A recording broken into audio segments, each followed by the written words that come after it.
When Ambassador Burns accepted our invitation to speak at this year's commencement, I was thrilled. It is extremely important to us at Loyola, and to me personally, to invite commencement speakers who truly understand the ideals at the heart of our Jesuit heritage, not just in an academic sense, but how principles like integrity, justice, service, and leadership can influence the course of one's life. With his extensive experience around the globe, Ambassador Burns is well known for his insightful and influential approach to diplomacy and his ability to connect with people of diverse backgrounds. As I have watched his career take him so far into various places around the world, I have admired how he has carried his Jesuit education with him and applied it in so many meaningful ways. Ambassador Burns, you have done us a great honor by speaking at our commencement ceremony and by accepting an honorary degree from our university. And we are delighted to have you with us today to offer our graduates insight into how they too can make their mark on the world. Please join me in welcoming Ambassador Burns to offer the 2015 Loyola University Maryland Commencement Address.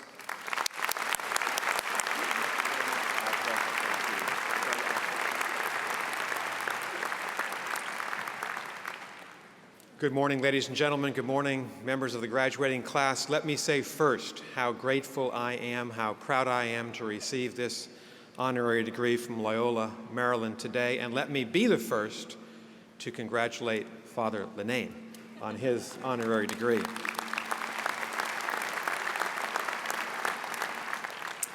It is a real privilege. It's a pleasure to be with you all today, to be with the parents. I'm a parent of 3 university grads, so I know how proud the parents are, the siblings, the grandparents, aunts and uncles, the friends, the faculty, the great faculty and staff of Loyola, but most of all the members of this graduating class. Now, I know enough about commencements to know exactly what my place is in today's ceremony. I understand that I am quite literally the only person standing in the way of you and your diplomas. So I promise to be brief this morning, and I promise to start at the beginning. A commencement is, as the words indicate, your beginning. It's also a transition to a new life for all of you graduating today. And one of your graduates said to me at breakfast this morning, it's also a little bit bittersweet because you're saying goodbye to 4 transformational years in your lives, from midnight breakfast to the Loyola Palooza, to the Battle of Charles Street, your rivalry with Hopkins. Good luck to the Loyola women's lacrosse team today in the NCAAs.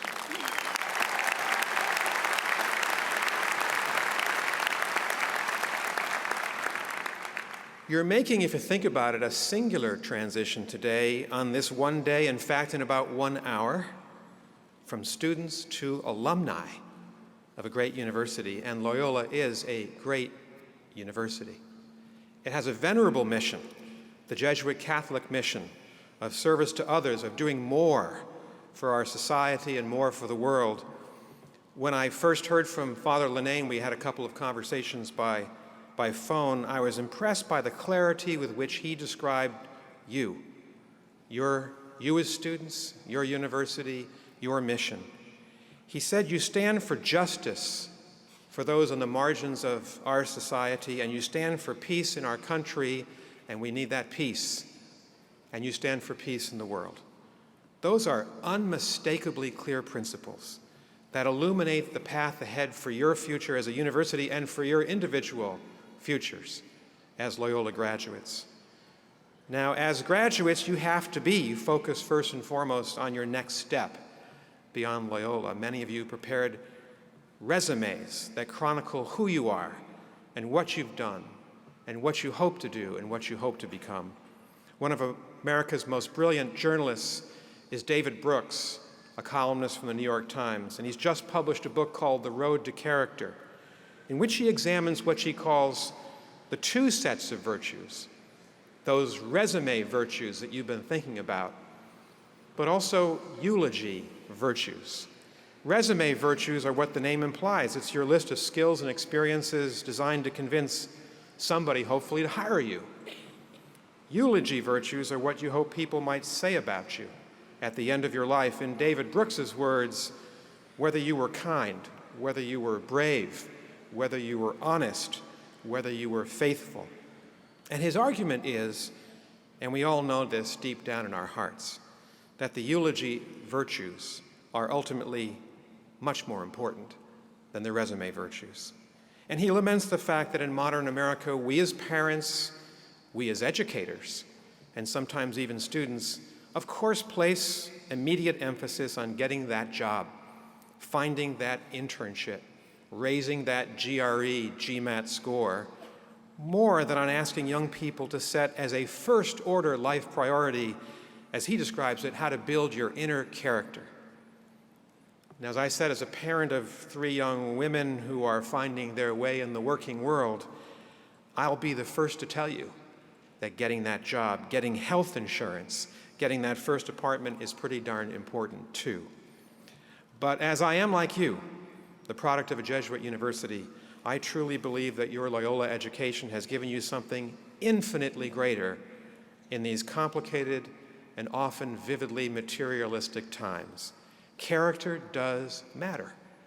And your own beliefs, your ideals, and your hopes for the future, that's going to be what your guidepost is as you go along in life beyond Loyola University. When the Reverend Dr. Martin Luther King Jr. described in his transcendent 1963 speech at the Lincoln Memorial in Washington, D.C., his dream of a better America, he said his most fervent hope was this, in his words, that my 4 little children will one day live in a nation where they will not be judged by the color of their skin, but by the content of their character. Character, your own and that of our entire country, really matters.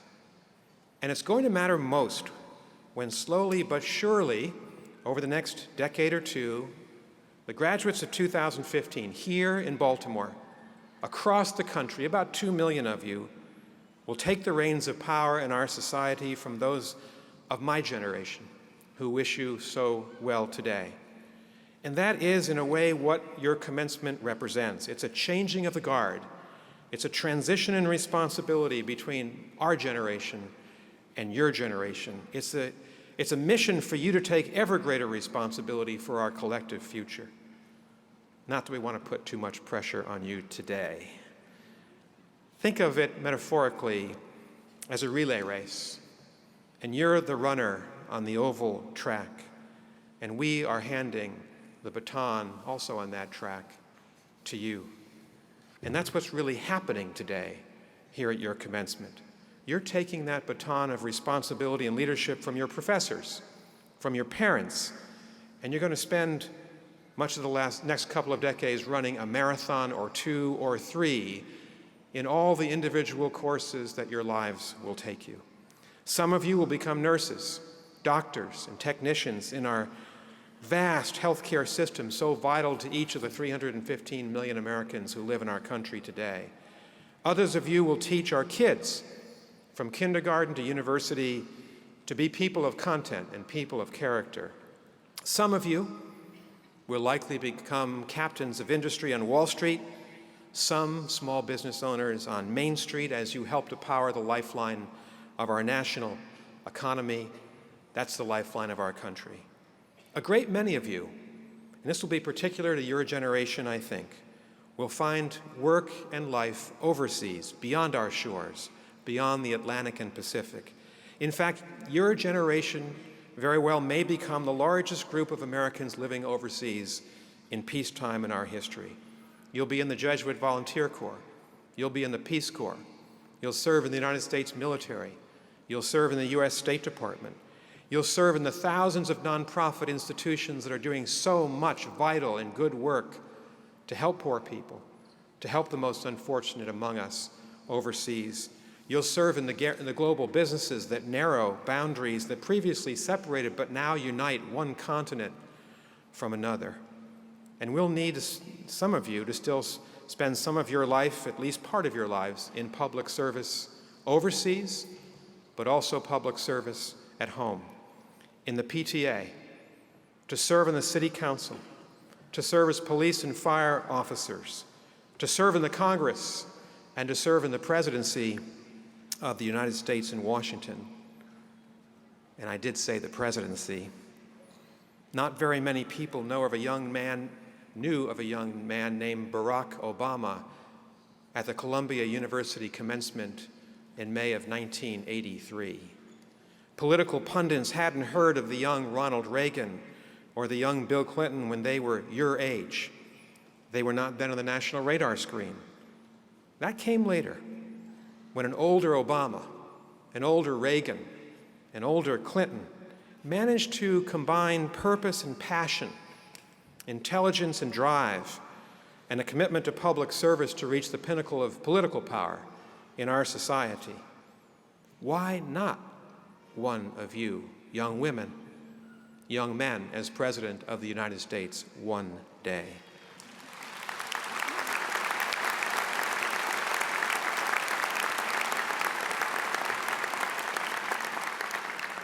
None of us can see into the future, but we do know this. If you can keep your resume virtues in good working order, but never forget to leave unattended your eulogy virtues as the real drivers of your life, you can do pretty much whatever you want and fulfill the dreams of the future that all of you possess as you think about your life beyond Loyola this morning. And there's so much for your generation of Americans to experience and to accomplish as you take your place along the continuum of our national story as Americans. Your commencement, in fact, comes at a unique time. In just the last 2 months, we've commemorated extraordinary and significant events in the history of the American people. A month ago, on April 19th, not far from where I live, marked the 240th anniversary of the battles of Concord and Lexington, the start of our revolution against the British Empire. Again last month, we stopped as a people to commemorate the sesquicentennial, the 150th anniversary of the Confederate surrender at Appomattox Courthouse, the end of the rebellion against our Union, and the liberation of millions of Southern slaves. Just last weekend in Moscow, in London, in Paris, and in Washington, D.C., we commemorated the 70th anniversary of the end of the Second World War, the most terrible war in human history. And we have noted this year, as well as last year, the passage a half century ago of the Civil Rights Act and the Voting Rights Act of 1964 and 1965. They gave African Americans the basic rights as citizens that should have been theirs all along, since the beginning of this country. These anniversaries remind us that when you take that diploma in your hand today, you're also going to take your place in the American story. So what are our hopes for you as you graduate today? That you will protect and defend voting rights and civil rights, and to end at long last the continued discrimination in our country against African Americans and other minorities in our country.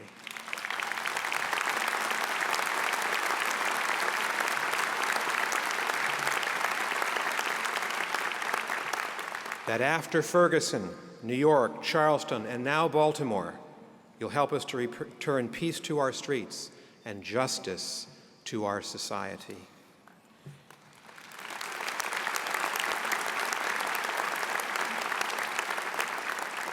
That you find a way to close the income gap by helping the poor and rebuilding the core of our society, the middle class, because the survival of the American dream in the 21st century may depend upon that.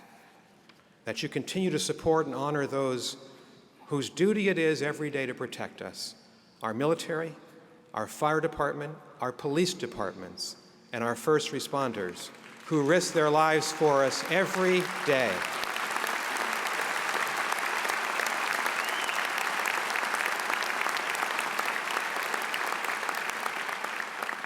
And as you look beyond America's borders, can your class use America's awesome power to overcome the huge global challenges that your generation is going to face? Will you protect the global climate? Will you make peace in a burning Middle East? Will you help to eradicate polio and HIV/AIDS and malaria and Ebola? And all of that is possible, not impossible. Will you create a global community more prosperous and more just than the one that, unfortunately, we are bequeathing to you? Can you help America retain its leading, indispensable role in the world today for democracy, human rights, and peace? And with that awesome power that the United States government possesses around the world, I witnessed it time and again in my career as an American diplomat. Will you have the wisdom to know when and how to use that power, and when to be restrained, when to send our young men and young women to defend us in the battlefield, and when not to, when to ask our diplomats to win the day at the negotiating table with our adversaries instead? And that's what President Obama is trying to do right now with the Iran nuclear deal.